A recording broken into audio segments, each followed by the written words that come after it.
Kaugnay pa rin ang paghahanda sa ating mga pantalan para sa darating na Pasko. Makakausap po natin si Miss Eunice Samonte, ang tagapagsalita ng Philippine Ports Authority. Good morning. Si Audrey Goriseta nga po pala ito ng Rise and Shine Pilipinas. Maganda umaga po, Sir Audrey, saka sa lahat po na nakikinig at nanonood. Yes ma'am, ano po yung mga paghahandang ginagawa ng PPA sa ngayon para sa inaasahang pagdagsa ng mga biyahero sa mga pier?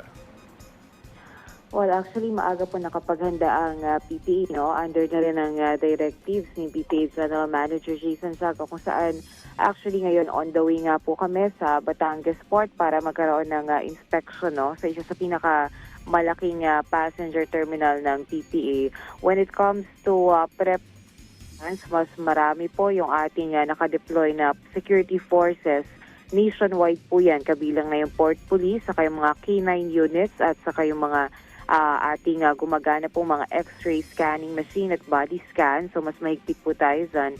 And at the same time, meron din po tayong mga nakatao na personnel na hindi po aalis sa kanilang mga pwesto, especially kahit po holidays, naka-duty po lahat. Well, gaano po karami yung inaasahan natin ng mga biyahero ngayon? Mas marami po ba yung inaasahan natin ngayon kumpara sa mga nakalipas na taon? We're looking at 4.6 million passengers this year, no? Ang last year po natin nasa around 4.4 million passengers. And kabilang po sa ating mga nakikitang peak ng mga pasahero ngayon, well, actually nitong weekend, tumaas na po yung mga pasahero, nasa around 300,000 plus passengers daily average tayo. Kumpara nitong December 15, around nasa 200,000 plus yung ating mga daily average passengers. So, ang trend po ay pataas ng pataas yung ating mga pasahero as we come near December 25. Okay, may mga may mga kabatan po na sinasamantala yung mga ganitong panahon po, no? Ano po ba yung mga hinandang security measures sa loob mismo ng mga pantalan ng PPA? Gaya po na nabanggit ko kanina sa security measures, nakaantabay na po yung mga port police, saka po yung ating mga force multiplier at saka pati na rin yung mga K9 units. That's one part of the security. Kabilang din po yung meron po tayong mga naire-report at mga nagsusumbong na mga pasahero na gumagamit at nagiging biktima nitong mga fixer, no? Ito po ay wag po nilang tangkilikin itong mga fixer na ito. Ito yung mga nakasibilyan na hindi otorisado at hindi empleyado ng Philippine Ports Authority o kahit anumang shipping line na nagbebenta ng mas mahal na ticket.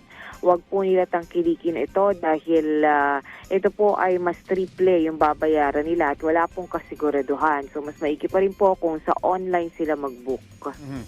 Para naman po sa mga nakatatanda, no, yung mga elders po natin na kailangan ng assistance kapag nandiyan po sila sa mga pier, ano po ang inihanda po natin para dito? Meron po tayong mga specific areas for the people with specific concerns. Like for example, yung mga matatanda at pati na rin po yung mga PWD, buntis, may kasamang bata. Meron po tayong specific area para sa kanila.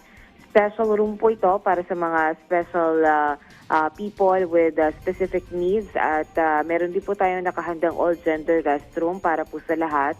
And kabilang po sa mga facilities natin, of course, yung mga Wi-Fi area, pati na rin po yung mga charging station at meron din po tayong mga nakahanda na mga refilling station so they can just bring their bottles para dire-diretso na po sila sa biyahe. Meron po bang mga hotline number na maaaring tawagan ng mga pasahero kung sakaling meron silang concern o problema sa mga pantalan? Most of our passengers po nagme-message na lang sa Facebook page ng Philippine Ports Authority. So just search for Philippine Ports Authority, yung meron pong blue badge and 24/7 po may sasagot. Antabay po ang ating mga assistance team at kumbaga sa ating pong hotline numbers, hindi po siya masyado nagagamit. But then again, I will also give our hotline numbers. Ito naman po yung number mula sa Port Police. Ito po yung 0908-346-2702. Again, 0908-346-2702. Ito po yung hotline ng Port Police. But pinakamainam po, if they have concerns, they can just message the Facebook page of the Philippine Ports Authority. Okay, bilang panghuli po, Ms. Samonte, no, ang inyo pong paalala sa ating mga biyahero.